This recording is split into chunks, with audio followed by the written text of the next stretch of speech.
Hello दोस्तों, स्वागत है आपका हमारे यूट्यूब चैनल रोशन सा स्टडी पॉइंट में। तो बच्चों, आज हम लोग क्लास 12th का जो ज्योग्राफी का सैम्पल पेपर है इसके बारे में हम डिस्कस करने वाले हैं। आप सभी को पता है कि जो हमारा ज्योग्राफी का जो पेपर होने वाला है ये 3 घंटे का पेपर होगा, जिनमें से ये हम 70 नंबर का हमारा पेपर होगा बच्चों। 30 नंबर जो है वो आपके प्रैक्टिकल के होंगे और 70 नंबर थ्योरी के जो आपको पेपर में करना है और 30 नंबर जो स्कूल से आपको प्रैक्टिकल के मिलेंगे। तो शुरू करते हैं। अगर बात की जाए इस सैम्पल पेपर में आपके कुल 30 प्रश्न होंगे और सभी प्रश्नों के उत्तर देना क्या है आप सभी के लिए अनिवार्य है। इसको मुख्यतः 5 खंडों में बांटा गया है, क ख ग और ण, ठीक है ना। इस प्रकार ये क्या है, 5 खंडों में इस सैम्पल पेपर यानी आपका जो पेपर होगा इसे बांटा गया है।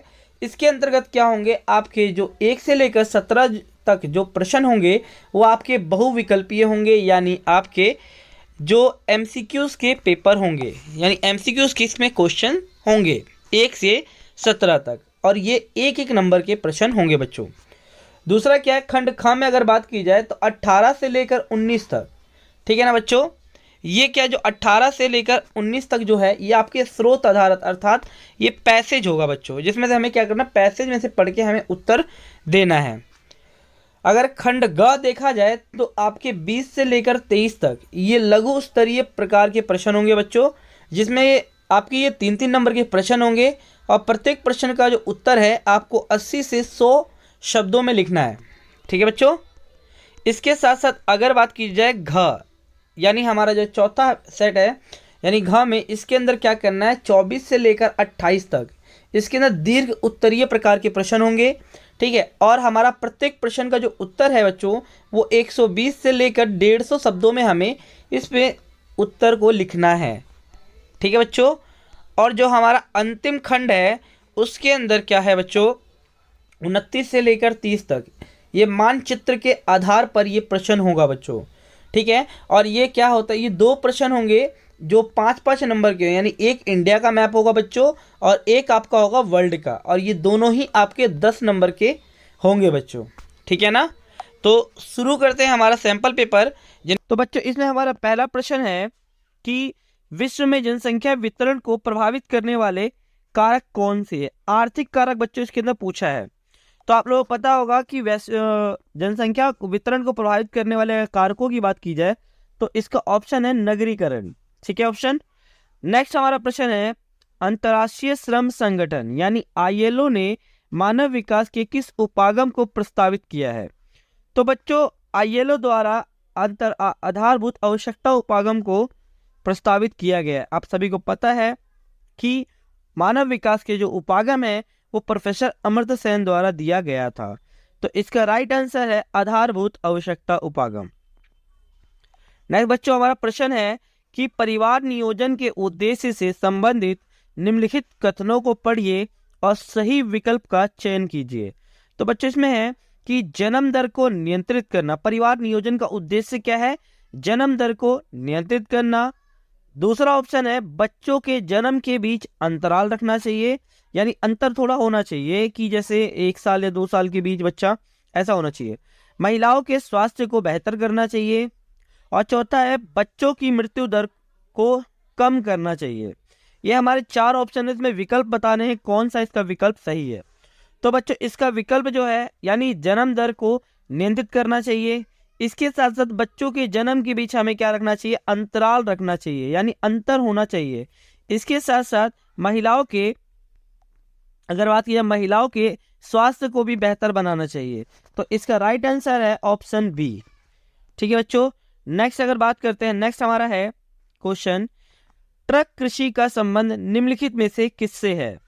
तो बच्चों, ट्रक कृषि के बारे में आपने पढ़ा ही होगा कि ट्रक कृषि के अंतर्गत क्या होता है कि जो फसलें होती हैं या जो फल होते हैं या सब्जियां, ठीक है ना। तो बेसिकली इसके अंदर सब्जियों को क्या होता है, खेतों से कहाँ पहुंचाना, मतलब जहां बाजार है वहां तक ट्रक के द्वारा पहुंचाना ट्रक कृषि कहलाता है। तो इसका ऑप्शन है राइट, डी ऑप्शन इसका राइट ऑप्शन है। नेक्स्ट हमारा प्रश्न है बच्चों, निम्नलिखित में से कौन सा वाणिज्यिक डेयरी कृषि का सबसे बड़ा क्षेत्र है। ठीक है बच्चों, हमने पिछली बार भी डिस्कस किया था। वाणिज्यिक डेयरी कृषि, डेयरी कृषि क्या होती है? जिसमें दूधारू पशुओं को पाला जाता है। तो हमें बताना है निम्नलिखित में से कौन सा देश है जहां डेयरी कृषि की जाती है। तो इसका ऑप्शन आंसर जो है तो उत्तरी पश्चिमी यूरोप, यानी ऑप्शन ए है वो इसका राइट आंसर हो जाएगा। नेक्स्ट बात करते हैं कि चारे की फसलें निम्नलिखित में से किस प्रकार की कृषि का मुख्य घटक है? जो चारे वाली फसल है वो किसका उदाहरण है? तो बच्चों चारे वाली जो फसल है वो हमारा मिश्रित कृषि का उदाहरण है। तो इसका ऑप्शन ए राइट हो जाएगा। नेक्स्ट प्रश्न बात करते हैं, देश में निम्नलिखित देशों में से किसका मानव विकास सूचकांक क्रमांक सर्वोच्च है? मतलब कहने का मतलब है कि किस देश का मानव विकास सूचकांक सबसे ज्यादा है या मानव विकास सबसे ज्यादा है? तो बच्चों इसका जो ऑप्शन है इसका ऑप्शन सी सही होगा, यानी ऑस्ट्रेलिया ज्यादा है इसके अनुसार। नेक्स्ट हमारा बच्चों प्रश्न है 8वां। इसमें बात करते हैं, निम्नलिखित कथनों का अध्ययन कीजिए और सही विकल्प का चयन कीजिए। पहला है कथन, यानी सूचनाओं के अंकीकरण के साथ दूरसंचार का धीरे धीरे कंप्यूटर के साथ विलय हो गया है।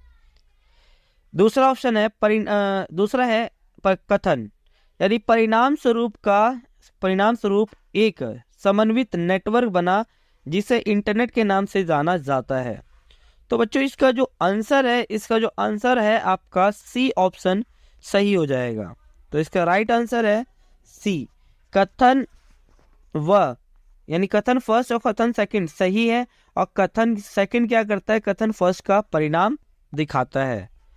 नेक्स्ट बात करते हैं बच्चों, निम्नलिखित में से कौन सा प्रवास के प्रतिकर्षक कारक है? हमने पहले ही बात कर चुके हैं बच्चों कि प्रवास के दो कारक होते हैं, एक होता है अपकर्षक, एक होता है प्रतिकर्षक। और मैंने वीडियो में भी बता रखा है प्रतिकर्षक में हमें नेगेटिव चीजें बतानी है, यानी प्राकृतिक आपदाएं। तो इसमें हमें बताना है कि निम्नलिखित में से कौन सा प्रवास के प्रतिकर्षक कारक से संबंधित है।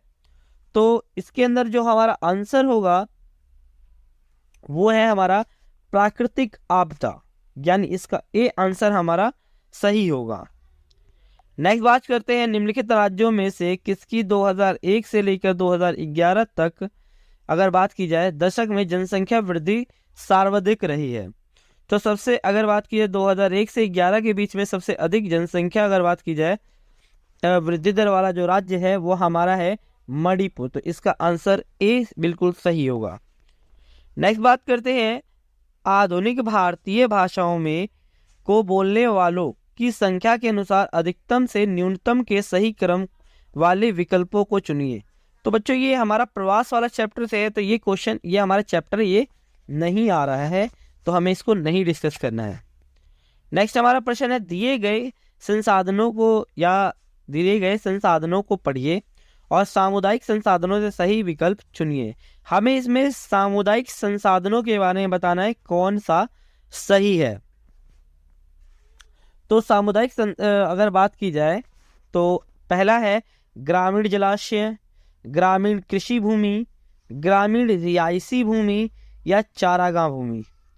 तो जो बच्चों इसका जो सही आंसर है वो है हमारा डी ऑप्शन, यानी ग्रामीण जलाशय और चारागाह भूमि।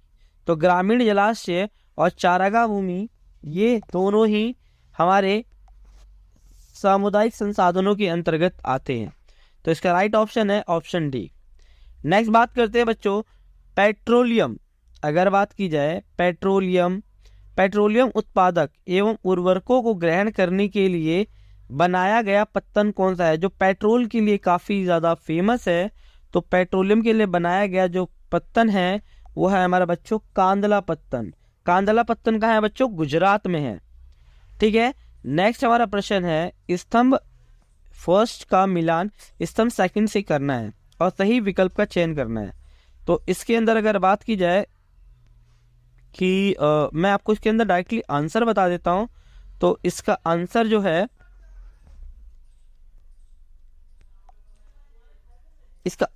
है बच्चों ये डी सही है। ठीक है। अब डी कैसे है कि अगर बात की जाए जैसे नॉर्थ सेंट्रल, तो नॉर्थ सेंट्रल हमारा इलाहाबाद में आ जाएगा, ठीक है। और इसके साथ साथ ईस्ट सेंट्रल, ईस्ट सेंट्रल जो है हमारा वो आ जाएगा हाजीपुर में।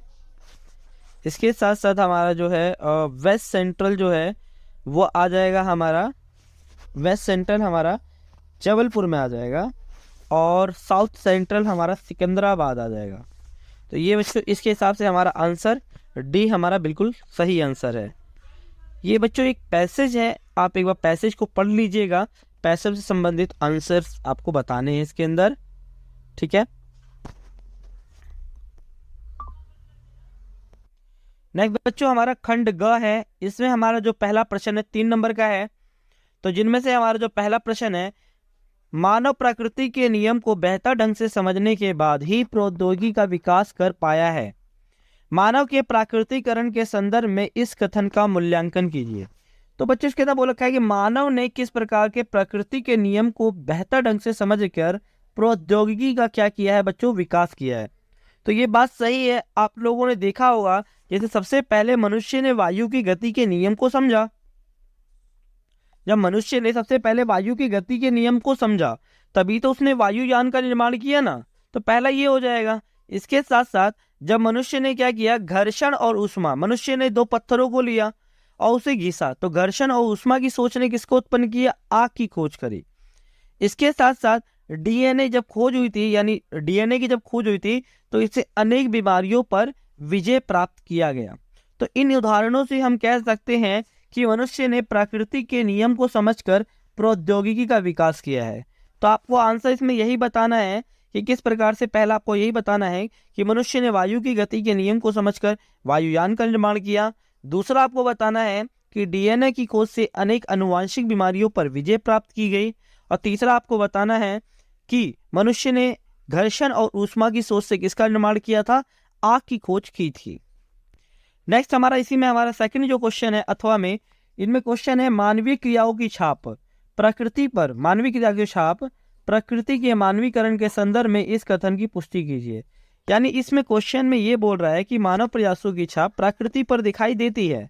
तो हम कह सकते हैं कि हाँ बच्चों, मानव प्रयासों की छाप प्रकृति पर दिखाई देती है, ठीक है। अब ये कैसे, जैसे इनको कुछ उदाहरण द्वारा समझा जा सकता है कि जैसे पहाड़ों पर तरंगित नुमा यानी सीढ़ी नुमा कृषि करना, मानव निर्मित उपग्रह यानी जो सैटेलाइट्स है वो अंतरिक्ष में भेजना, ठीक है ना, समुद्र पार महामार्गों का निर्माण करना, ठीक है ना।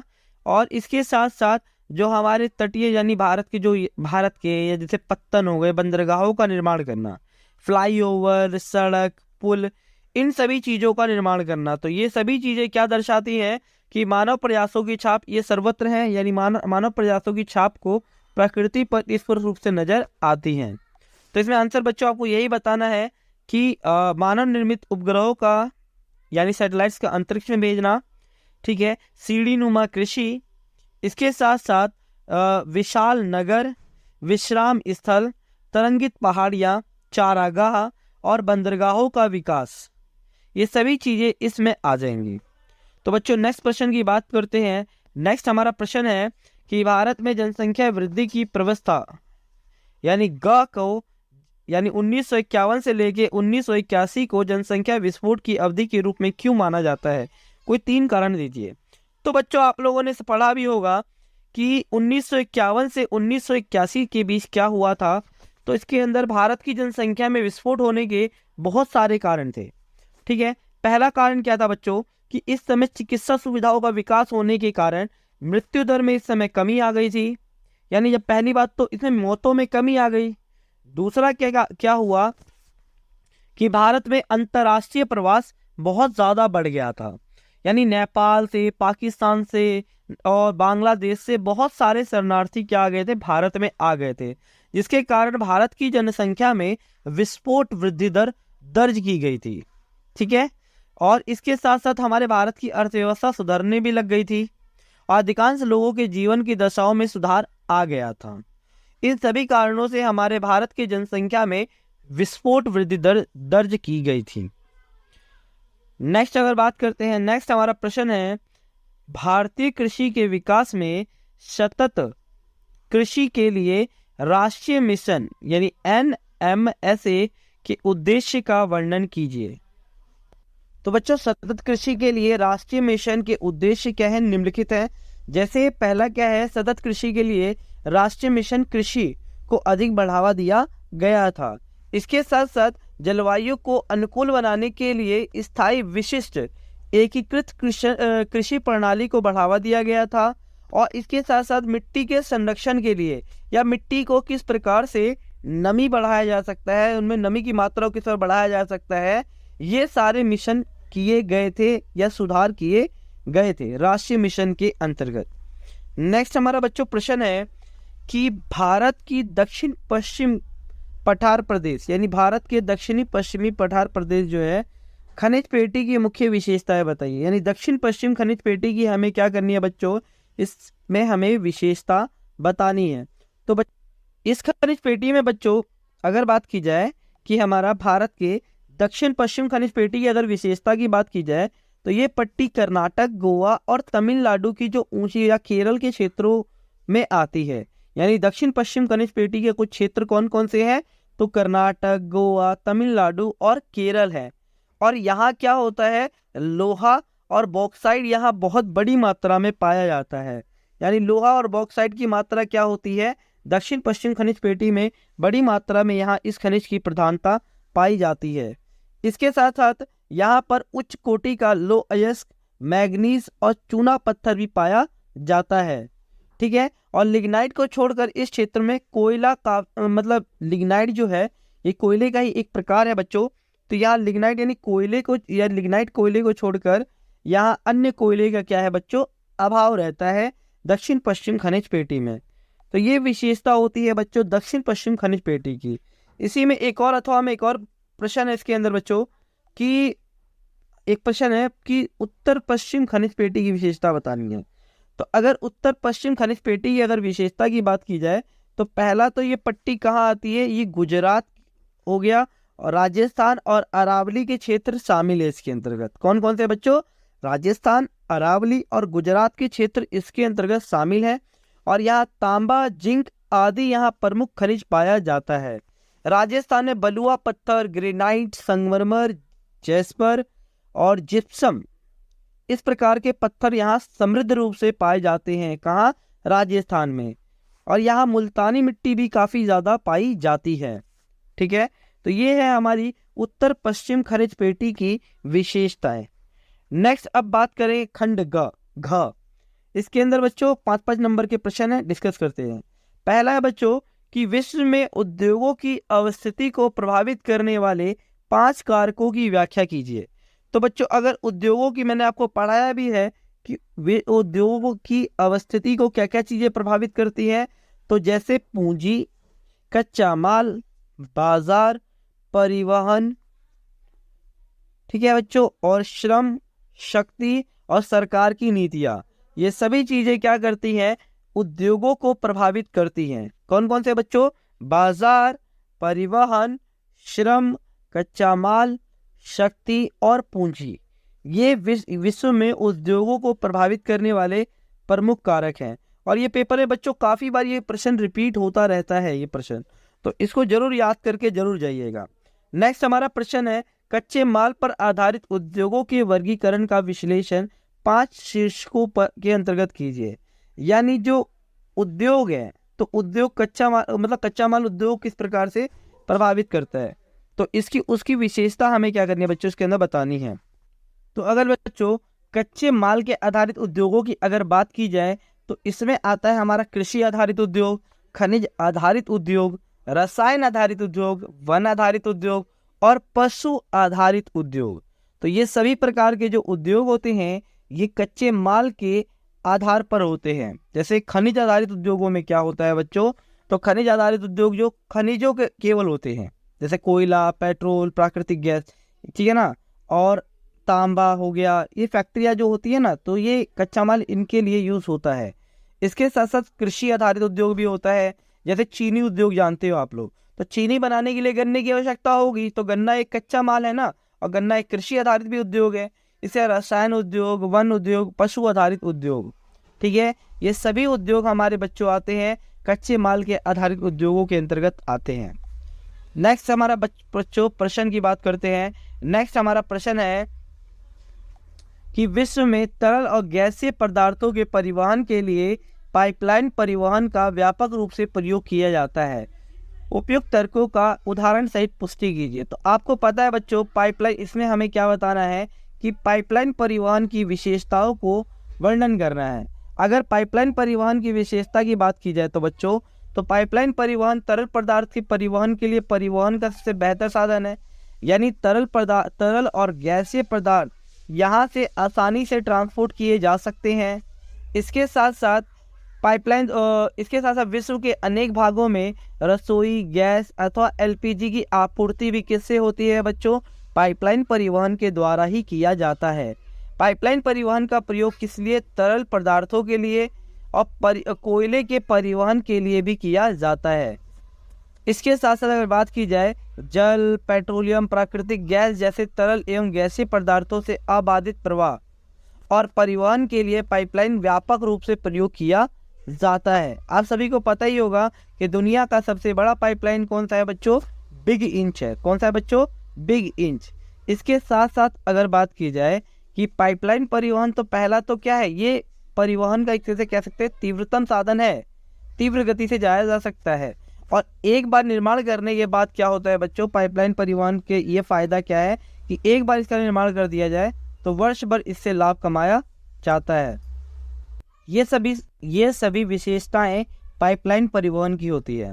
तो बच्चों नेक्स्ट प्रश्न की अगर बात की जाए तो नेक्स्ट प्रश्न है हमारा, अंतर्राष्ट्रीय व्यापार किसे कहते हैं एवं अंतर्राष्ट्रीय व्यापार के दो प्रकारों की व्याख्या कीजिए। तो बच्चों अगर हम अगर बात की जाए अंतर्राष्ट्रीय व्यापार के बारे में, तो अंतर्राष्ट्रीय व्यापार किसे कहते हैं बच्चों? तो क्या होता है, जो अलग अलग देशों के बीच क्या होता है, राष्ट्रीय सीमाओं के आर पार जब विभिन्न वस्तुओं और सेवाओं का आदान प्रदान होता है, तो इस प्रकार के व्यापार को अंतर्राष्ट्रीय व्यापार कहा जाता है। इसके साथ साथ अगर बात की जाए अंतर्राष्ट्रीय व्यापार के दो प्रकार होते हैं, एक होता है द्विपाक्षिक और एक होता है बहुपाक्षिक। यानी द्विपाक्षिक और बहुपाक्षिक व्यापार के बारे में समझते हैं। द्विपार्श्विक या पाक्षिक व्यापार किसे कहते हैं? जब व्यापार दो या दो से अधिक देशों के बीच होता है। द्विपाक्षिक व्यापार का अर्थ होता है जब व्यापार दो देशों के मध्य होता है, तो उसे हम द्विपार्श्विक व्यापार कहते हैं। इसके साथ साथ बहुपार्श्विक व्यापार उसे कहते हैं जब व्यापार या वस्तुओं एवं सेवाओं का आदान प्रदान बहुत सारे देशों के मध्य होता है, तो उसे हम बहुपार्श्विक व्यापार कहते हैं। तो ये होता है बच्चों द्विपाक्षिक और बहुपार्श्विक व्यापार के अंदर अंतर। नेक्स्ट बच्चों प्रश्न की बात करते हैं। इंदिरा गांधी नहर कमान क्षेत्र में सतत पोषणीय विकास का लक्ष्य प्राप्त करने के लिए मुख्य रूप से पारिस्थितिकीय सतत पोषणीय पर बल देना होगा। इस कथन का मूल्यांकन कीजिए। तो बच्चों इस कथन का हमें जो बारे में बताना है, ये हमें इंदिरा गांधी नहर कमान क्षेत्र से संबंधित हमें बताना है। तो पहली बात तो ये, पहली और महत्वपूर्ण आवश्यकता ये है कि इसके अंदर क्या किया गया था बच्चों, जल प्रबंधन नीति का कठोरता से लागू किया गया था कि जो जल है यानी जल को वेस्ट ना किया जाए, तो जल प्रबंधन नीति का कठोरता से पालन किया जाए।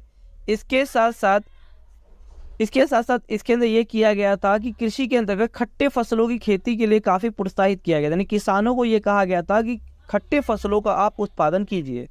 इसके साथ साथ कमान क्षेत्र यानी इंदिरा गांधी कमान क्षेत्र में नालों को पक्का करना था, भूमि विकास और समतल और बाड़ेबंदी पद्धति को काफ़ी जारी रखना था और जल के क्षति को क्या करना था बच्चों, कम करना था।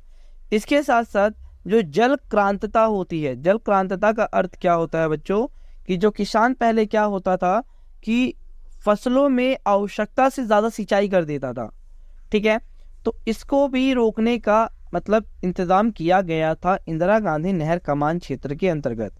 इसके अंतर्गत मेखला निर्माण को बढ़ावा दिया गया। मेखला निर्माण का अर्थ होता है कि जब खेती की जाती है तो यानी खेतों के आसपास क्या कर दिया जाता है बच्चों, पहले तो पेड़ लगा दिए जाते हैं और खेतों के मध्य में मेखला निर्माण कर दिया जाता है, ठीक है।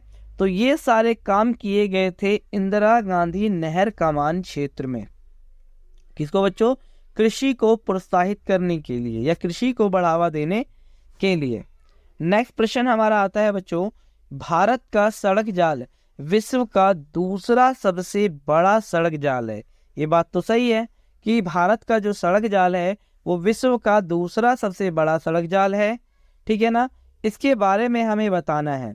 तो बच्चों आप लोगों को तो पता होगा कि प्रति वर्ष लगभग 85% यात्री हमारे भारत में सड़क परिवहन का इस्तेमाल करते हैं। लगभग 85% जो लोग होते हैं या जो मतलब हाँ यात्री कह लो कि भारत में सड़कों का प्रयोग करते हैं, और 70% जो भार है यातायात का परिवहन सड़कों द्वारा किया जाता है। यानी 70% जो वजन होता है, मतलब कहते हैं जो सामान होता है, वो सड़क परिवहन के द्वारा आयात निर्यात या आवागमन किया जाता है।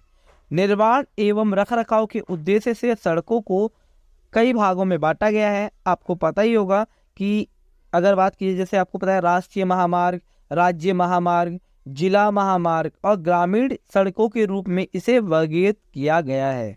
राष्ट्रीय महामार्ग राज्यों की राजधानियों को क्या करता है? प्रमुख नगरों और पत्तनों के साथ जोड़कर देखा जाता है, जिसे हम क्या कहते हैं बच्चों? राष्ट्रीय महामार्ग के रूप में वर्गीकृत करते हैं। पहला हमारा आता है बच्चों राष्ट्रीय महामार्ग, दूसरा आता है हमारा राज्य महामार्ग। अब राज्य महामार्ग क्या करता है? जिला मुख्यालयों को क्या करता है? अन्य शहरों से जोड़ता है, अन्य महत्वपूर्ण सड़कों से या शहरों से जोड़ता है। इसके साथ साथ तीसरे नंबर पे आता है जिला सड़कें, और जिला मुख्यालय, ये जिला सड़कें क्या करती हैं? जिला मुख्यालय को जिले के अन्य हिस्सों से जोड़ती हैं। और चौथा आता है ग्रामीण सड़कें, ये क्या करती हैं? आपस में यानी आसपास के क्षेत्रों को जोड़ती हैं ग्रामीण सड़कें। इसके साथ साथ एक बात की जाए बच्चों, एक अन्य सड़क भी आती है जिसे हम कहते हैं सीमावर्ती सड़कें।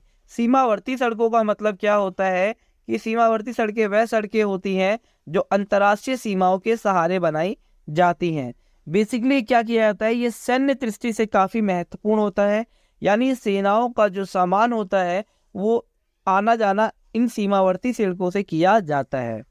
तो हम कह सकते हैं कि इस प्रकार से कि भारत का जो सड़क जाल है वो दुनिया या विश्व का सबसे बड़ा सड़क जाल है। नेक्स्ट हमारा प्रश्न है, भारतीय रेल जाल विश्व के सर्वाधिक लंबे रेल जालों में से एक है। ठीक है बच्चों, तो इसके अंदर हमें बताना है भारतीय रेल के बारे में।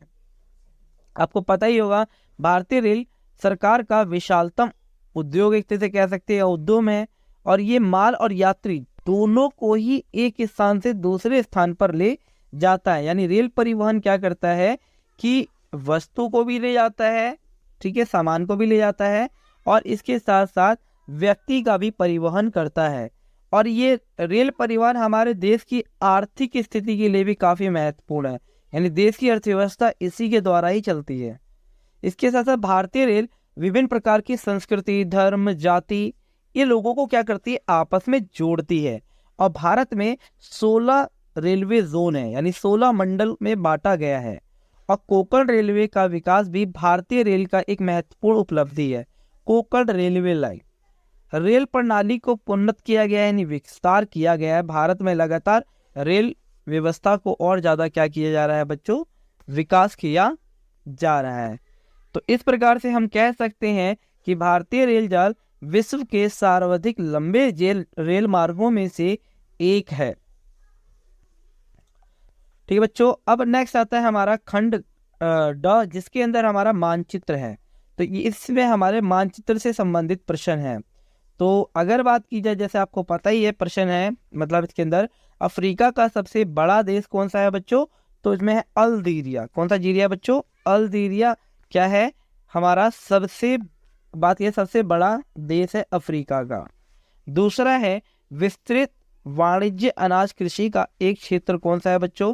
तो विस्तृत वाणिज्य अनाज कृषि का एक क्षेत्र कौन सा है? पंपाज। तो पंपाज जो है वो विस्तृत वाणिज्य अनाज कृषि का एक क्षेत्र है। नेक्स्ट अगर बात की जाए प्रमुख समुद्री पत्तन, तो अगर प्रमुख समुद्री पत्तन की बात की जाए तो इसके अभी मैप में हम बात करेंगे योकोहामा। योकोहामा एक समुद्री पत्तन है। ठीक है बच्चों, योकोहामा क्या है? एक समुद्री पत्तन है। नेक्स्ट प्रश्न है हमारा, नौ परिवहन नहर नौ परिवहन नहर मतलब कौन सा है बच्चों? तो इसके अंदर नौ परिवहन बताना है। नौ परिवहन नहर कौन सा है हमारा? पनामा नहर, जो उत्तरी अमेरिका को दक्षिण अमेरिका से जोड़ता है। इसके साथ साथ हमें बताना है अंतर्राष्ट्रीय वायुपत्तन। एक हमें अंतर्राष्ट्रीय वायुपत्तन बताना है, तो इसमें वॉशिंगटन भी बता सकते हैं, वॉशिंगटन या वॉलिंगटन, तो वॉशिंगटन ठीक है। नेक्स्ट हमारा है ऑस्ट्रेलिया पार महाद्वीप रेल मार्ग का सबसे पश्चिम स्टेशन का नाम बताना है। तो बच्चों अगर बात की जाए ऑस्ट्रेलिया पार महाद्वीप यानी ऑस्ट्रेलिया रेलवे के बारे में बात की, जो ऑस्ट्रेलिया महाद्वीप का सबसे बड़ा रेलवे है, इसका जो पश्चिम का स्टेशन कौन सा है बच्चों? तो इसका पश्चिम का स्टेशन है स्वेज। कौन सा बच्चों? स्वेज इसका सही आंसर है। नेक्स्ट है कि दक्षिण अमेरिका का सबसे बड़ा देश। तो दक्षिण अमेरिका का सबसे बड़ा देश है बच्चों ब्राज़ील। ब्राज़ील इसका सबसे बड़ा है, ठीक है ना, देश है। तो इसको हम मैप में अगर देखें तो मैप में यहाँ देखिए, थोड़ा सा मैं इसे बड़ा कर देता हूँ। तो अगर बच्चों बात की जाए हमारा अफ्रीका का सबसे बड़ा देश कौन सा है बच्चों? अल्जीरिया। कौन सा? अल्जीरिया अफ्रीका महाद्वीप का सबसे बड़ा देश है। नेक्स्ट अगर बात की जाए विस्तृत वाणिज्य अनाज कृषि का क्षेत्र। तो विस्तृत वाणिज्य अनाज कृषि का क्षेत्र, तो इसका ये रहा पंपास, यानी इसका ये रहा पंपास, यानी दक्षिणी अमेरिका में कौन सा बच्चों? पंपास। तीसरा है हमारा प्रमुख समुद्री पत्तन। तो प्रमुख अगर समुद्री पत्तन की बात की जाए तो हमारा प्रमुख समुद्री पत्तन है हमारा योकोहामा। ये आपको दिख रहा होगा, जापान की तरफ है हमारा योकोहामा, एक प्रमुख समुद्री पत्तन है। नौ परिवहन के रूप में जाना जाने वाला कौन सा है बच्चों? पनामा नहर। पनामा नहर एक नौ परिवहन का क्षेत्र है। नेक्स्ट है एक प्रमुख अंतर्राष्ट्रीय वायुपत्तन। तो प्रमुख अंतर्राष्ट्रीय वायुपत्तन कौन सा है बच्चों? हमारा प्रमुख अंतर्राष्ट्रीय वायुपत्तन है हमारा ऑकलैंड, जो ऑस्ट्रेलिया में है। कौन सा बच्चों? ऑस्ट्रेलिया में। नेक्स्ट है ऑस्ट्रेलिया महाद्वीप का अगर बात की जाए, ऑस्ट्रेलिया पार महाद्वीप रेल मार्ग का सबसे पश्चिम का स्टेशन कौन सा है बच्चों? तो ये हमारा पर्थ। कौन सा है बच्चों? पर्थ। आपको पता होगा कि जो हमारा आंसर कौन कौन से हैं, जैसे अगर ऑस्ट्रेलिया की बात की जाए तो पर्थ, सिडनी, मेलबोर्न, ये तीन प्रमुख स्टेशन है। तो इसका पश्चिम स्टेशन का नाम क्या है बच्चों? पर्थ। क्या नाम है बच्चों? पर्थ। इसके साथ साथ दक्षिण अमेरिका का सबसे बड़ा देश कौन सा है? ब्राज़ील। दक्षिण अमेरिका का सबसे बड़ा देश कौन सा है बच्चों? ब्राज़ील। तो ये तो बच्चों हमारा रहा वर्ल्ड का मैप। तो ये हमारा आशा है आपको ये मैप समझ में आ गया होगा। अब इंडिया के बारे में बात करते हैं। तो बच्चों इंडिया में हमारा जो है प्रश्न है हमारा, बात करेंगे बच्चों हमारे इंडिया वाले मैप से। तो इंडिया वाले मैप का हमारा पहला प्रश्न है, आप पहले पढ़ लेंगे। देखो, भारत के दिए गए सार्वधिक राजनीतिक रेखा मानचित्र पृष्ठ 23 पर निम्नलिखित 7 भौगोलिक लक्षणों में से किन्हीं 5 को उपयुक्त चिन्हों द्वारा अंकित कीजिए और उनके नाम लिखिए। कहने का मतलब इसमें 7 प्रश्न है और हमें इसके अंदर से 5 हमें बताने हैं। तो बच्चों पहला हमारा इसके अंदर प्रश्न है कि सर्वाधिक जनसंख्या वाला राज्य कौन सा है? तो बच्चों हमारा सर्वाधिक जनसंख्या वाला राज्य कौन सा है बच्चों? हमारा बिहार है। तो सर्वाधिक जनसंख्या वाला राज्य कौन सा है बच्चों? बिहार। नेक्स्ट क्वेश्चन है 10 मिलियन से अधिक जनसंख्या वाला भारत का राज्य कौन सा? सबसे पुराना राज्य अगर बात की जाए कि 10 मिलियन से अधिक जनसंख्या वाला भारत का सबसे पूर्वी नगर कौन सा है बच्चों? तो गुजरात है। कौन सा बच्चों? गुजरात है। इसके साथ साथ कपास का अग्रणी उत्पादक राज्य, यानी कपास की खेती सबसे ज्यादा कहाँ होती है बच्चों? तो अगर बात की जाए कपासी खेती के लिए, तो बच्चों कपासी खेती के लिए सबसे अग्रणी हमारा राज्य कौन सा है बच्चों? गुजरात। कौन सा है बच्चों? गुजरात में सबसे ज्यादा कपासी खेती होती है। तो अब नेक्स्ट बात करते हैं उत्तर प्रदेश में स्थित तेल शोधनशाला। तो बच्चों उत्तर प्रदेश में जो हमारा तेल शोधनशाला कौन सा है बच्चों? तो हमारा है मथुरा। कौन सा है बच्चों? मथुरा हमारा तेल परिशोधनशाला है। नेक्स्ट है तमिलनाडु में स्थित एक कोयले की खान का नाम बताइए। तो तमिलनाडु में स्थित एक कोयले की खान कौन सा है बच्चों? नवेली। तो नवेली क्या है? तमिलनाडु में स्थित एक क्या है? कोयले की खान है। नेक्स्ट है उड़ीसा में स्थित एक समुद्री पत्तन। तो बच्चों उड़ीसा में कौन सा है बच्चों? पारादीप एक समुद्री पत्तन है। कौन सा बच्चों? पारादीप एक समुद्री पत्तन है। इसके साथ साथ पंजाब में स्थित एक अंतर्राष्ट्रीय वायु पत्तन। तो पंजाब में स्थित एक अंतर्राष्ट्रीय वायु पत्तन कौन सा है बच्चों? आपका अमृतसर। कौन सा है बच्चों?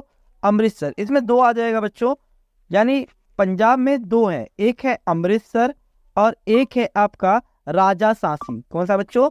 राजासासी। ये दो है, पंजाब में दो अंतर्राष्ट्रीय वायु पत्तन है, राजासासी और कौन सा है बच्चों? अमृतसर। चलो इसे मैप में देखते हैं। तो बच्चों ये रहा हमारा मैप में, तो दिख रहा है आप लोगों को, ये रहा अमृतसर। तो क्या बोला है मैंने? पंजाब में स्थित एक अंतर्राष्ट्रीय वायु पत्तन कौन सा बच्चों? अमृतसर। दूसरा, उत्तर प्रदेश का एक तेल परिशोधनशाला कौन सा है बच्चों? मथुरा। कौन सा है बच्चों?